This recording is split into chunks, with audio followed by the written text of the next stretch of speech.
বিশ্বনবিক রাহমাতুল লিল আলামিন পৃথিবী থেকে যেদিন বিদায় হয়ে যাবে, আম্মা জান আয়েশা বলেন, চাদর দিয়ে নবীজিকে আবৃত করে ডেকে রেখেছি।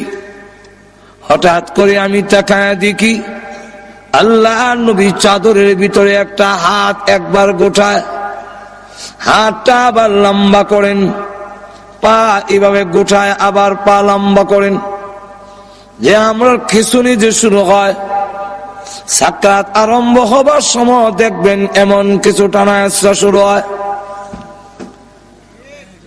আমরা ঘুমো ধরে লিখে না গেছে। আম্মা জানা এসে বলেন, আমি আপনি বিশ্ব নবীর শরীর মুবারক থেকে চাদরটা একটু উঠালাম, কেন এমন শুরু করে দিয়েছেন?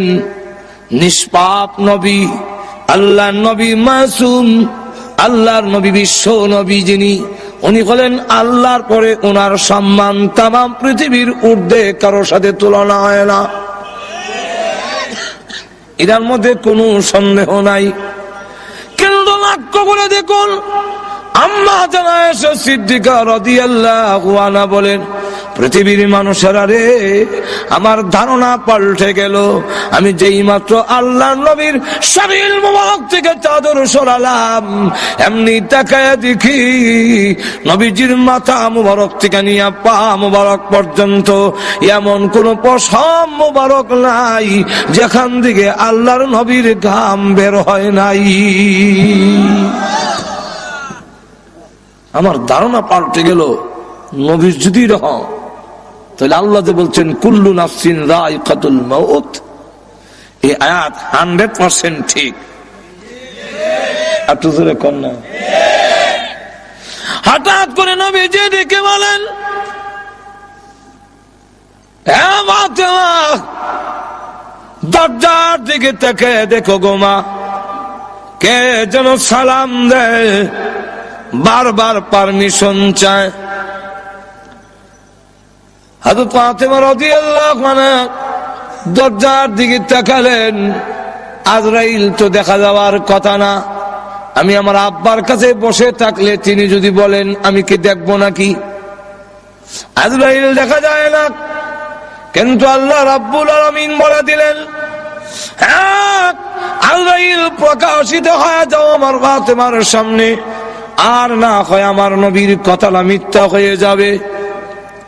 হযরত ফাতেমা রাদিয়াল্লাহু আনহা দরজার দিকে তাকায়া বলেন, আব্বা, এমন একজন মানুষ দরজার সামনে দাঁড়ায় আছে, আব্বা গো, যার বডি, যার সুরত মক্কা মদিনার কারো সঙ্গে কোনো মিল নাই, দুনিয়ার কারো সঙ্গে মিল হবে না, এমন বড় আকৃতি, পা মাথা অনেক বড়, আর সমস্ত শরীর কাপড় দিয়া ঢাকা, দুইটা চোখ বড় বড় অগ্নিলোকার মতো।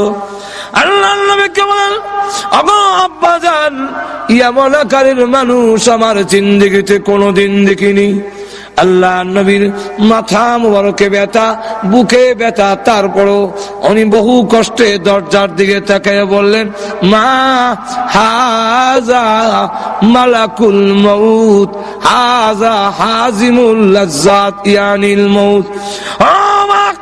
তিনি হলেন আজরাইল, মালাকুল মউত, তিনি হলেন দুনিয়ার সমস্ত স্বাদ কর্তনকারী, যিনি দুনিয়ার সমস্ত স্বাদ মজা কেটে দেয়, সেই আজরাইল গোমা হাজির হয়েছে।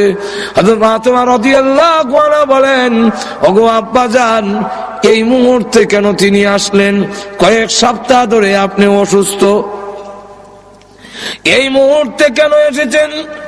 আমার বুঝবার বাকি নাই, আপনাকে নেওয়ার জন্য এসেছেন। না, পারমিশন দিব না, অনুমতি দেওয়া হবে না আপনার এই ঘরে ঢুকার জন্য। হ্যাঁ আব্বা, আপনি পৃথিবী থেকে বিদায় হয়ে গেলে আমি কোথায় যাব, কার কাছে দুঃখ প্রকাশ করব? হাসান হুসাইন কার কাছে গিয়ে প্রবোধ নেবে? না, পারমিশন দিব না। আল্লাহ নবী রেখে বলেন, ও ফাতেমা, দরজা বন্ধ করে রাখতে পারো, কিন্তু জেনে রাখো আজরাইলকে ফিরায় রাখা সম্ভব নয়। মাগো, কারো পারমিশন নেয় না, কারো ঢুকার জন্য আজরাইল অনুমতি নেয় না। এটা আমার সম্মান, এটা আমার মর্যাদা, আমার অনুমতি নিয়ে ঢুকতে চায়। অনুমতি যদি না দাও, সে কিন্তু অনুমতি ছাড়া ঢুকার পারমিশন তাকে আল্লাহ দিয়ে রেখেছেন। সুতরাং পারমিশন দিয়ে দাও, অনুমতি দিয়ে দাও, জানায়া দাও আমি বলেছি ঘরে ঢুকার জন্য। আজরাইলকে যখন অনুমতি দেওয়া হলো, তিনি এসে বলেন, আসসালাতু ওয়াসসালামু আলাইকা ইয়া রাসূলুল্লাহ, আল্লাহ আমাকে পাঠিয়েছেন, আপনি যদি যেতে চান গো আপনাকে নিয়ে যাব, থাকতে যদি চান আল্লাহ হায়াত বাড়ায়া দিবে, কোনটা করবেন? আল্লাহ নবী বলেন, তুমি অপেক্ষা করো, যাবো কি যাব না এখন বলবো না, হাত্তা ইয়াতিয়ানি জিবরাইল, জিবরাইল আমার কাছে আসার আগ পর্যন্ত তুমি অপেক্ষা করো। জিবরাইল আসার পরে আল্লাহ নবী রেখে বলেন, জিবরাইল, আজরাইল বলে আমার নাকি যাওয়ার সময় হয়ে গেছে, তোমার মতামত কি? জিবরাইল আলাইহিস সালাতু ওয়াস সালাম তখন কোরআন শরীফের একটি আয়াত তিনি পড়লেন, ইন্নাকা মাইতুন ওয়া ইন্নাহুম মাইতুন। ওগো নবী, আল্লাহ আগেই বলেছেন আপনিও মরণশীল, তারাও, আপনার দুশমনরাও। আমার মা বুঝেননি কেন জানি, তুই কিছু হা না কর না কেন? রাসূলকে বলতেছেন ইন্নাকা মাইতুন ওয়া ইন্নাহুম মাইতুন, আপনিও মরণশীল, আপনার দুশমনরাও মরণশীল। আল্লাহর নবী বুঝে ফেললেন জিবরাইল ইঙ্গিত দিয়েছে চলে যাওয়ার জন্য। নবীজি কান্দেন।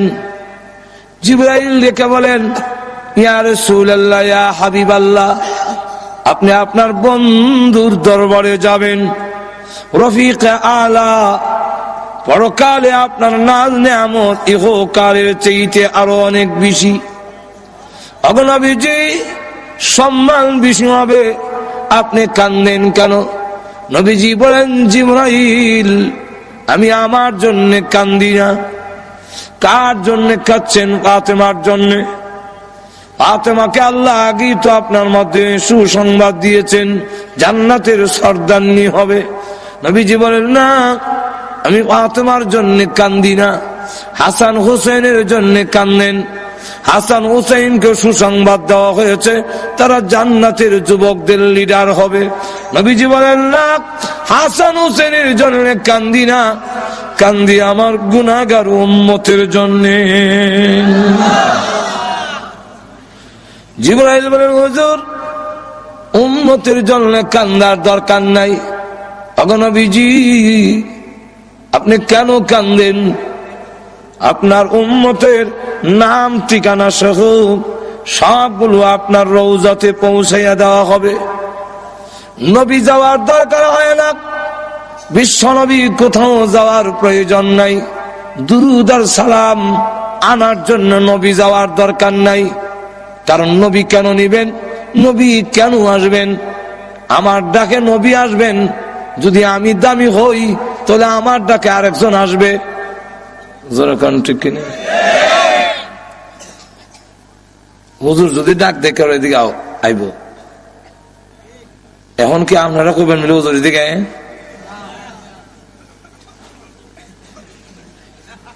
যার দাম বেশি ওনারা ডাক দেয়া কখন জানাবিলে আপনি আয়া নেন। আল্লাহ নবীর সম্মান বেশি, নবীকে বলা যায় না নবী আসেন, আয়া নেন, দুরুদ সালাম গেল একটা। আর একটা হইল আমরা দুরুদ আর সালাম পড়ি, এগুলা কি নবীর লাভ না আমাদের লাভ? লাভটা কার? তাহলে দুরুদ সালাম পৌঁছানির ব্যবস্থা তো আমরা না করতাম, লাভ আপনার আর রসুল নিত। আমার লক্ষ্য করে দেখুন, আল্লাহ নবী বিশ্ব নবী রাহমাতুল লিল আলামিনকে জিবরাইল আলাইহিস সালাতু ওয়াস সালাম বলতেছেন, ইয়া রাসূলুল্লাহ, ইয়া হাবিবাল্লাহ, আল্লাহর নবী গো, কান্নার দরকার নাই, আপনার উম্মতের দুরূদ আর সালাম পৌঁছাইয়া দেওয়া হবে। আমিও আছি, একজন ফেরেশতা আল্লাহ তৈরি করে রেখেছেন। পৃথিবীর যতগুলো মাখলুক আছে, আম্মার ইবনে ইয়াসির থেকে বর্ণিত হাদিস, ওই ফেরেশতার ততটা কান আছে, পৃথিবীর যেই কোনো জায়গায় যেই কোনো লোক যদি দরুদ পড়ে, তার বাবার নাম, দাদার নাম, 14 গোষ্ঠীর নাম সহ, ঠিকানা সহ মুহূর্তের মধ্যে আল্লাহর নবীর কাছে পৌঁছাইয়া দেওয়া হয়।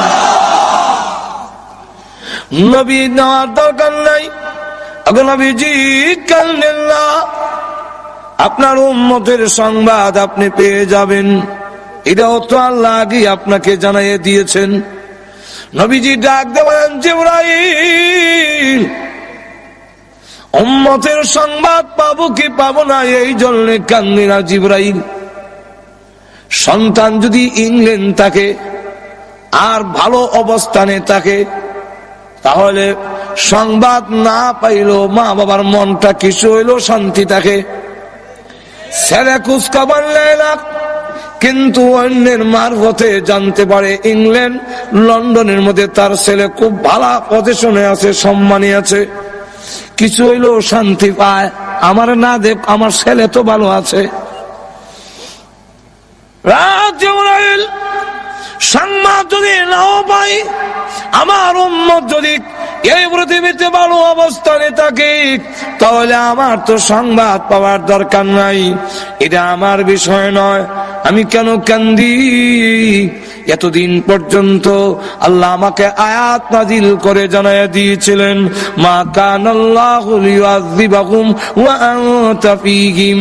ওগো নবীজি, আপনি যেখানে আছেন এদেরকে আমি আল্লাহ গজব দিব না, আমি আযাব দিয়ে শেষ করব না, যেহেতু আপনি এখানে আছেন। ও জিবরাইল, আমি রাসূল যখন পৃথিবী থেকে বিদায় হয়ে যাব, তখন আমার উম্মতের জিম্মাদার কে হবে? তাম পৃথিবীর উম্মতে মুহাম্মদী যদি একসাথে আল্লাহ গজব দিয়ে শেষ করে ফেলে, আমার উম্মতের দায়িত্ব কে নেবে? কে এই দায়িত্ব গ্রহণ করবে? এমনি আল্লাহ ডাক দেয়া বলেন, অনেক জিবরাইল, আমার বন্ধুকে বলো চোখের পানি মুছে ফেলার জন্য।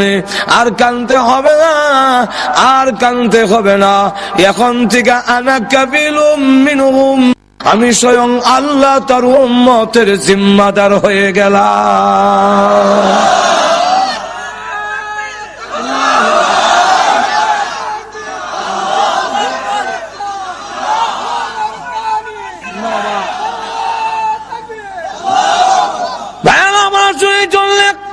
আল্লাহর নবী বিশ্বনবী রাহমাতুল লিল আলামিন তখন ডাক দিয়া বলেন, ওরে আজরাইল, এবার আমার রূহ তুমি বের করো।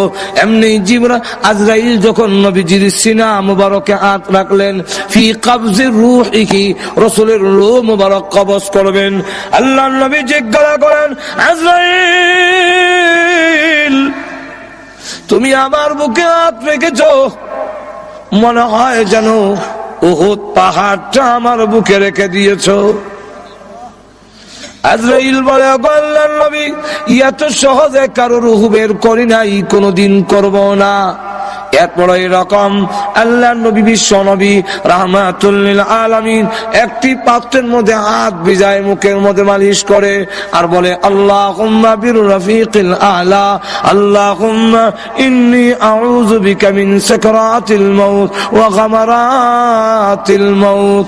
মরণ বুঝি এত কষ্ট বুঝি মরণ। আমার সাকরাতের যন্ত্রণা থেকে, মৃত্যু যন্ত্রণা থেকে কেউ রেহাই পাবে না, সকলেই মৃত্যু যন্ত্রণা বুক করতে হবে, জানবীর করতে এত কষ্ট হবে। আরে আল্লাহ রাব্বুল আলামিন কোরআনে উল্লেখ করে দিয়েছেন, ওয়ান্নাজিআতি গারকা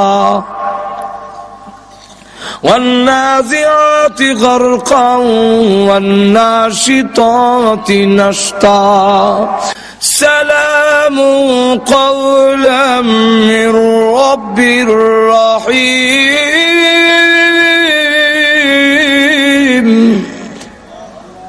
আমার পক্ষ থেকে আমার বন্দারে সালামটা দিয়ে দিও। ফেরেশতারা যখন মুমিন ইমানদারের কানে আমরা যাতায়াত দর্শিটি কই, তখন কানে কয় আল্লাহ তোমারে সালাম দিছে। কে সালাম দিছে? আরো জোরে কন আল্লাহ সালাম। জান্নাত তুল্লা দেখো, ওই যে বাগান দেখনি বুঝলে, এখানে তোমার আল্লাহর সাথে তোমার প্রেমিকার সাথে দেখা হইব, যাইতা আটু ধরে কন না। বিশ্ব নবী রাহমাতুল লিল আলামিন বলেন, আবু বকর তোমার রূহ বের করার সময় আল্লাহর ফেরেশতারা কানের কাছে কোরআনের আয়াত পড়বে আর রূহ বের করবে। আল্লাহ ওয়ালারা ওই সালাম শুনে, আয়াত শুনে মৃত্যু যন্ত্রণার কথা ভুলে যাবে। আল্লাহর নবী বলেন, ও আবু বকর এই আয়াত পড়বে তোমার কানের কাছে, ইয়া আইয়াতুহান নাফসুল মুতমাইন্না ইরজিই ইলা রাব্বিকি রাদিয়াতান মারদিয়া ফাদখুলি ফি ইবাদি ওয়াদখুলি জান্নাতি। জোরে কোন সুবহানাল্লাহ। হুজুর বুঝছি না সুবহানাল্লাহ কেন না বুঝছি কোন কানের কাছে বলবে, আবু বকর ইয়া আইয়াতুহান নাফসুল মুতমাইন্না, এই প্রশান্ত মন, ইরজিই ফিরে আয়, ইরজিই ফিরে আসো। কোথায় ফিরে যাব? ইলা রাব্বিকি তোমার রবের দিকে চলে আসো। কোন অবস্থায়? রাদিয়াতান মারদিয়া তুমি আল্লাহর প্রতি রাজি, আল্লাহ তোমার প্রতি রাজি। আয়ো ফিরে আসো, ফাদখুলি ফি ইবাদি ওয়াদখুলি জান্নাতি। আল্লাহর প্রিয় বান্দাদের অন্তর্ভুক্ত হও আর আল্লাহর তৈরি জান্নাতের ভিতরে ঢুকে যাও। যন্ত্রণা আর যন্ত্রণা থাকতো না, যন্ত্রণা হইব। আগে এমনি দইরা ফুরা গালতো, দু চান দর দর দর ফুরা দুই চার জন, আর এখন অপারেশন করে ইনজেকশন দিয়ে অবশ করি দেয়। যন্ত্রণা হয় না যেটা না ওই হে কইতারে না, ঘুমাই গেছেন কেন? আমার কথা বুঝতেছেন নি? যন্ত্রণা হইতেছে না, এটা না হইতেছে কিন্তু কইতারে না। ঠিক কিনা ভাইরা আমার? জান্নাতের দিকে দেখা যাবে, ওই জান্নাত দেখো না মিলে, হ্যাঁ এখানে তোমার আল্লাহর সাথে দেখা হবে। আল্লাহ আল্লাহ রুবাই করছে কইতারে না। আর তো এখন না সুবহানাল্লাহ। আল্লাহ আরো উদাহরণ দিতাম নি। ওখানে না আপনারা হাসপাতাল নিয়ে খতনা করাইলেন, আমরা ছোট সময় তো খতনা করাই তো আজমে আইয়া যেমনে খালি দেখছি আজম এক দৌড় দিয়ে বাড়ি সাইরা আরেক বাড়ির গরুর গোয়াইলের ভিতরে গিয়ে লুকাইছি। দইটা আনে গে বড় ভাই দিকা কোন সময় বিদায় করে দিছি বেটারে, দিকা না বেটা আমি তোর বড় ভাই না, দিকা নিয়া জল চকিত বয়াইছে। আর আজম জোর করে না যখন বয়াই দিছে, বয়াই দিয়া দুই ঠ্যাং দুই দিকে আর কল্লা মুখ ওই দিকে বুড়াইয়া আমি ধরছে কি ধরার মতো। এখন ঠিক কিনা? এই যে ধরার মতো ধরছে, এমন সময় দেখা যায় আল্লাহ ধরার মতো ধরছে আর খালি বেটা আত্মার যন্ত্র বাইল করতেছে, এটা কাপড়ের মধ্যে কি তো জানে পাউডার লাগাইতেছে, ব্যান্ডিস বন্ডিস আর যন্ত্রপাতি দেখা। এখনো কইলাম আমার গায়ে সইছেও না ধরছেও না, কিন্তু দেখবেন চিল্লায় মরি যাই, মারলে লোক মারলে খালি আর যে ধরছে এখন কইতাছে না না কিচ্ছু লাগবে না, না কিচ্ছু কোনটা না, এই সময় নিরাময়। মা ঘর থেকে ডাক দিয়া কয় স্যার আমার ফুয়ার মেরে নিবে। আমি তোর মা থাকতে কে রে তোর আর রকম সারবার লাগে না, বুঝে খুব ভালো করে। এখন হ্যাঁ আবার মিষ্টি খুব পছন্দ করে, ছোট সময় তো মিষ্টি খাবে লেগে বড় ভাগল দেওয়া না, তো একলা মিষ্টি বাড়িয়েছে কয় আর মুখ নিয়ে একলা মিষ্টি দেয়, তো মুখের সামনে না কয় দেখ রসগোল্লাটা দেখ, এমনি খালি রসগোল্লা দেখছে। এখন আর যন্ত্রর দিকে খেয়াল নাই, তো যন্ত্রণাও নাই, এখন খালি হেওয়ানিটা আছে। মানে কাজে নিত নাই আর, এখন খালি যন্ত্রণা নাই, খালি হেওয়ানি। এই অবস্থায় রসগোল্লা দিছে মুখে, মুখে দেওয়ার পরে যেই মাত্র এখানো করছে দাঁত করতো, ওই রসগোল্লা সারা জিব্বা যখন সরে গেছে কি চোখ টিপ দিয়া বলে ভয় করো না, চিন্তা করো না, ঘাবড়াও না, ওই জান্নাত তাকায়া দেখো, জান্নাতের দিকে তাকাইয়া রসগোল্লা শরবতের গ্লাস মুখের সামনে দেখায়, তোরে খাওয়াইতাম। এই অবস্থা দেখে আজরাইল কোন সময় তার রূহ বের করেছে একটুকু খবর থাকবে না, যদি সত্যিকারের মুমিন হওয়া যায়। আর না এমন চাপ দিয়া ধরবে, হাড্ডিগুলো যখন ভেঙে চলমার হয়ে যাবে, চিৎকার হয়ে থাকবে তোমরা খেলা গো আমাকে একটু সাহায্য করো, কিন্তু না কেউ সাহায্য করবে না। একটা জিতা বকরি ছাগলের চামড়া টেনে চুললে যদ্দুর কষ্ট হবে, এর চাইতে বেশি কষ্ট অনুভব হবে যখন প্রাণ পাখি বের হয়ে যায়। এমন হয় অবস্থা শরীরে একটা মাছি বসলেও সে ব্যথা পায়, বরদাস্ত করা যায় না। এমন কোন অঙ্গ নাই যা ভালো রয়েছে, সবগুলো ভেঙে চুরমার করে ফেলে দিয়েছে, সবগুলো ভেঙে একবারে শেষ করে দিয়েছে। এইভাবে রূহ বের করে যখন নিয়ে যাবে আল্লাহ রাব্বুল আলামিনের দরবারে, আর দেখো রে গোসল গোসল দে, আস্তে দাও, বড় দুঃখ পায়, আস্তে দাও।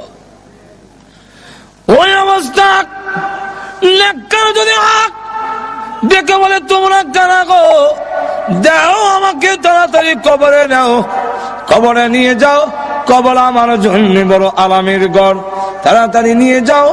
আর যদি গুনাহগার হয় ডেকে বলে আমার নিও না, বিদায় দিও না।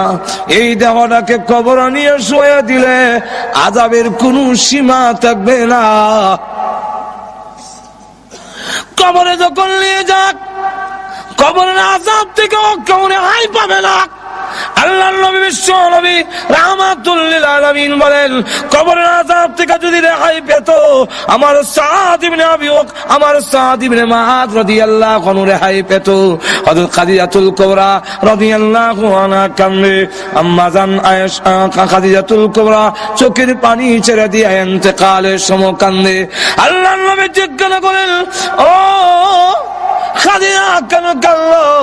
কান্দি কারণে আমি পৃথিবীর থেকে বিদায় হয়ে যাবো গো নবীজি, কিন্তু ভয় লাগে, কবরের কোনো সামান নাই, কোনো প্রস্তুতি নাই, কি নিয়ে কবরে যাব গো নবীজি, ভয় লাগে। আল্লাহ নবীকে আরো বলেন আরেকটার জন্য কান্দি, একটা হলো আমি পৃথিবীর থেকে বিদায় হইয়া কবর কি লইয়া যাব, কবরের কোনো সামান আমি খাদিজাতুল কুবরা নাই, এই জন্য কারণে। আর একটা কারণ হলো মক্কার বেঈমান কাফেররা আপনার প্রতি নির্যাতন করে, আপনাকে কষ্ট দেয়। আমি খাদিজা আপনার পাশে ছিলাম, আমি বিদায় হয়ে গেলে আপনার সহযোগিতা কে করবে? নবীজি দুঃখের পাশে ছিলেন খাদিজাতুল কুবরা, আমি বিদায় হয়ে গেলে তখন আপনার সহযোগিতা কে করবে? ফাতেমা রাদিয়াল্লাহু আনহা এই সময় ছোট ডাক দিয়ে বলে, মা আপনি কাঁদলেন না, আপনি বিদায় হয়ে গেল, আমি ফাতেমা আব্বার সাথে আছি, জীবন যেতে পারে আমি আমার বাবাকে ছেড়ে দূরে যাব না। এই জন্যে আল্লাহর নবী যখন দাওয়াতের কাজে যেতেন ফাতেমা পিছনে কোমর ধরে রাখত, কাপড় ধরে রাখত। হযরত খাদিজাতুল কুবরা রাদিয়াল্লাহু আনহা যখন কাঁদলে আল্লাহ নবী বিশ্ব নবী রাহমাতুল লিল আলামিন ডাক দিয়ে বলেন, খাদিজা কান্নো না, তোমার সতীনদের কাছে আমার সালাম পৌঁছাইয়া দিও। হযরত খাদিজাতুল কুবরা বলেন, ইয়া রাসূলুল্লাহ, আমার সতীন কারা আবার সালাম দিতাম? আপনি তো আমার আগে আর কোন বিয়ে করেন নাই, কেডা গেল আমার আগে সালাম দিতাম গিয়া? আল্লাহ নবী বলেন, ও খাদিজা, জান্নাতের ভিতরে মরিয়ম এবং আসিয়ার বিবাহ আমি বিশ্ব নবীর সাথে হবে, তাই তারা হবে তোমার সতীন। এই কথার মাধ্যমে জানাইয়া দিলাম সালাম দিও। এর অর্থ হলো তুমিও আল্লাহর তৈরি জান্নাতের ভিতরে চলে যাচ্ছ। তাদেরকে সালাম দিতে গেলে জান্নাতে যাওয়া লাগতো না, দুজকে গিয়া পাইব। হযরত খাদিজাতুল কুবরা রাদিয়াল্লাহু আনহা এর পরে ভয় করে, ওগো আল্লাহর নবী, আপনার ব্যবহারের একটা কাপড় দিবেন আমার কাপড়ের ভিতরে দেওয়ার জন্য। ওগো নবীজি, আমার বিশ্বাস আপনার ব্যবহারের কাপড় যদি আমার কাপড়ের ভিতরে থাকে তাহলে কবর আমাকে চাপ দিতে পারবে না। হযরত খাদিজাতুল কুবরা রাদিয়াল্লাহু আনহার মতো মহিলা, যাকে আল্লাহ সালাম দিয়েছেন। কে সালাম দিয়েছেন? আর আমরা দেশের মহিলারে না হয় প্রধানমন্ত্রী সালাম দিল, কি তৈলতে অন সালাম পাইবা 7 বছর পরে ভিডিও হইবা মাজর। এখন ঠিক এটা বাংলাদেশের পৃথিবীর ইতিহাস। ন্যায় সম্মানে বিদায় দেওয়া সম্মান করিয়া বিশ্বের বড় প্রেসিডেন্ট বুশ পর্যন্ত 8 বছর রইল ক্ষমতা, আর শেষ বেলা দেখা যায় জুতার ভিটা দিয়ে বিদায় হইয়া দিছে। যাও ঠিক কিনা?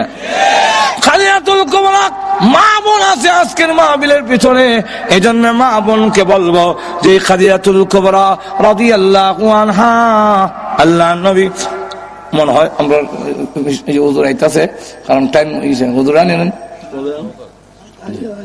হুজুররা আনেন ভাইরা আমার, মানে কারণ প্রত্যেকের তো একটা টাইম আছে, এখন ঠিক না? 12টার ভিতরে দোয়া হইব, তো আমরা বরুণা হুজুর উনিও আছেন, এসে দোয়া করবে। আবার 12টা বাজে গেলে অনেকের বাসা বাড়ি, তো এটা তো গ্রামগঞ্জ না, বাসার বাড়ি শেষে গেটে আর খোলা হইতো না, সারা রাত 12 তাওন লাগবো খারাপ। ভাইরা আমার, লক্ষ্য করে দেখুন, খাদিজাতুল কুবরা রাদিয়াল্লাহু আনহা ইসলামের জন্য এই খেদমত করার কারণে মা বোনদেরকে বলো অনুসরণ করেন খাদিজাতুল কুবরা রাদিয়াল্লাহু আনহাকে।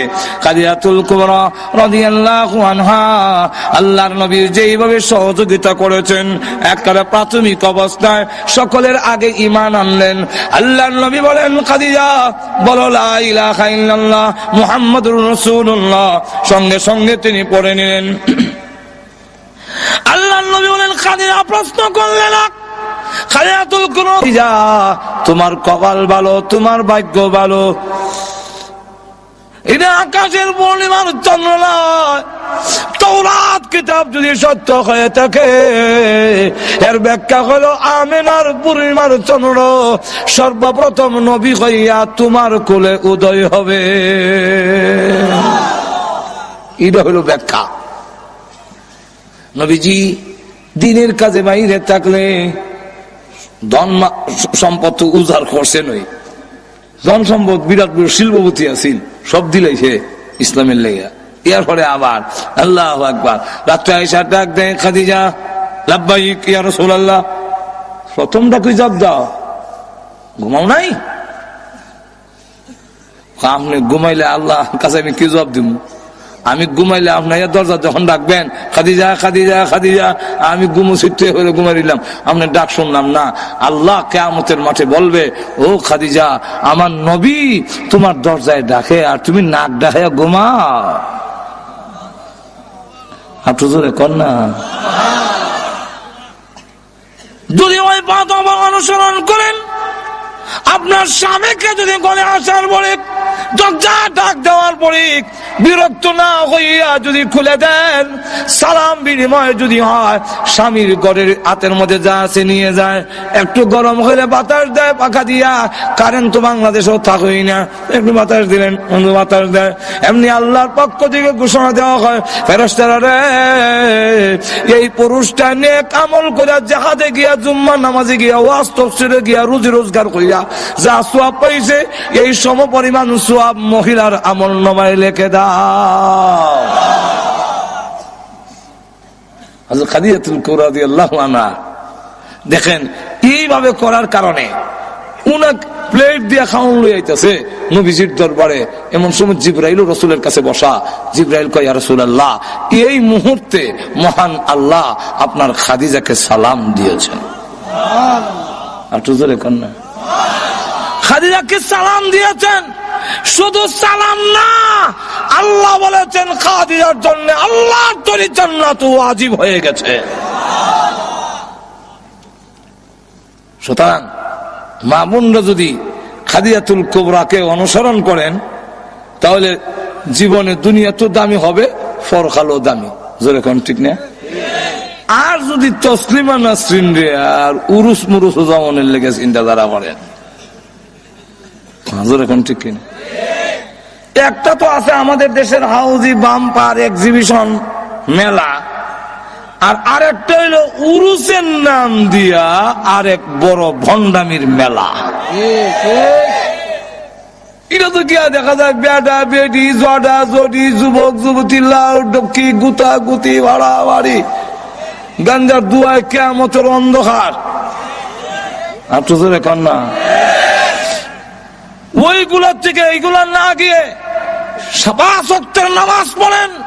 আল্লাহ রাসূল বলেছেন, ইদা সাল্লাত খামসাহা, 5 ওয়াক্তের নামাজ আদায় করেন, সামাত শাহরাহা, রমজান মাসের রোজা রাখেন, আহসানাত ফারজাহা, পর্দা করেন, ওয়া আতাত বালাহা, স্বামীর কথা মেনে চলেন, ফাল তাদখুল মিন আই আবওয়াবিল জান্নাতি শাআত, আপনি যে কোনো দরজা দিয়ে ইচ্ছে 8টা বেহেশতের প্রত্যেকটা দরজা খোলা থাকবে, যে কোনো দরজা দিয়ে ইচ্ছে আল্লাহর তরি জান্নাতের ভিতরে প্রবেশ করতে পারবেন। আর আপনারা খালি এটা তো মহিলারও কইলাম, হেরা কইব খালি বেড়াইতে কয়, আমরা দেশের বেড়াই নোবালা না। আর তো জোরে কন না, সারা জীবন সাহেব বউরে গোলাম বান্দিনীর লাগান, দাসী বান্দির লাগান রাখতো। ধরে কর, আমি জামাই, এই সিস্টেম ইসলাম মানে না। আর তো জোরে কন না, এই সিস্টেম ইসলামে মানে না। একজন বান্ধবী এবারে থাকবার আমনে নবাব নাসরুল্লাহ থাকবেন, ইরার নাম যদি সালাম হয়, তাহলে তো আমরাও কিছু কদম বসি করন দরকার। বউ করবো মনে করেন 29 দিন, আপনি একদিনে তো বউর ভাও ধরে কইতেন বিলা তোমার হঠাৎ ধরে ঠিক কিনা। ফির সাহেব যদি ভাওয়া ধরায় মুড়িদে 29 দিন, ফির সাহেব তো মুড়িদের একদিন এলো ধরতো। কই পাইছেন এগুলা? মাজুরে কোন ঠিক কিনা? কই পাইছেন এগুলা? আল্লাহ নবীর কদম ধরে সালাম করেছেন, কেউ কদম ধরে করেছেন, এর ইতিহাস নাই। ওই মুসলিম শরীফের ধরে দিছিল, মুয়া মেরে দিছিল, কদম বুসি। এটার নাম এটার নাম কদম বুসি, আর আমরা এটার নাম আত বুসি। আত বুসি, আত বুসি দেন সুমনা বুসত, সুমা দেওয়ান, তো কদম ফাও সুমা দেওয়ান দেলাই দি, এটা দিয়ে আত বুসি। মাজুর এখন ঠিক কিনা? সুমা দে আতে নাম হইলে কদম বুসি। জোর এখন ঠিক কিনা? একজন গোলাম আর একজন মনে দেখা যায় বাদশা, এরকম এই সিস্টেম এটা আল্লাহ গ্রহণ করেন না, আল্লাহ পছন্দ করে না, ইসলাম পছন্দ করে না, বিশ্বনবী পছন্দ করে না, সাহাবায়ে কেরামের আদর্শের মধ্যে নাই। বরং ইসলামের একটাই সালাম, সেটা হবে আসসালামু আলাইকুম। আর তো জোরে কন্যা, আপনিও কি এক বেগম সাহেবরা সালাম দিবেন? সালাম জীবনও দেয় না, খালি কদম বুঝি করো। আবার মামা শ্বশুর আইলে মামা শ্বশুরে করো গো, মামা শ্বশুর 10 হাত দূরে, বউ অনমারিত কাবলায়, মামা শ্বশুর এখান থেকে আবার লাগতো না গো, লাগতো না, বাচ্চা দা সালাম হলে লাগতো না কেনা আমরা অন্য কেনা মাজুর এখন ঠিক কিনা এখন ঠিক কিনা না আপনিও করে ঢুকে সালাম দেন। আল্লাহ নবী দেখাইয়া দিয়েছেন স্ত্রীর কি পাওনা। আম্মা জান আয়েশা বলেন আমার জিন্দেগিতে কোনদিন আগে আল্লাহ নবীকে সালাম দিতে পারি নাই। গরু ঢুকিয়া গিয়া হইতো আমরা দেশের বেড়াইতের অভ্যাস খারাপ। ঘরে ঢুকিয়া কয় ভাত হইছে নি? ভাত তো হইছে, ডাল তো হইছে না। কোন জামার বাদ গেছলে? এটা আমাদের ব্রাহ্মণবাড়ির ওইদিকে ভাষা এক ভাষা আছে, কোন লাঙ্গের বাদ গেছলে? তো এই বউ মানত কেমনে তারে? আর দিন আপনি রাত গিয়া ডাকলে 10 বার ডাকলেও দরজা খোলে না, খালি কয় এই আস্তে গাইছি আস্তে বুঝছি কয় 1-10 মিনিট খারা রাখিয়া এরপর কয় ও তো রাত কোন বোর বাইত আসলা? ওই আপনি যে কইলেন লাঙ্গের বাড়ি তখন কয় কোন বোর বাইত। এই হইলো জোরে কোন ঠিক কিনা না। আল্লাহ নবী বিশ্ব নবী রাহমাতুল লিল আলামিন করে ঢুকেছেন। আয়েশা খাবার হয়েছে না গো নবীজি? খাবার এখনো তৈরি হয়নি। নবীজি বলতেন অসুবিধা নাই, তুমি টমেটো কাটো, আমি তোমারে আলু কাটটা দেই, তুমি প্লেটটা পরিষ্কার করো, জগদা পানি আন্না দেই। আল্লাহ নবী আল্লাহর পরে যার সম্মান তাম পৃথিবী যেই নবীর খাতিরে বানাইলো, ওই নবী রান্নার করে কাজ করে স্ত্রীর অধিকার বুঝাইয়া দিয়েছে। সুতরাং আমরাও যদি এরকম করতে পারি তবেই আমাদের স্ত্রীরাও আমাদেরকে সম্মান করবে, ইজ্জত করবে।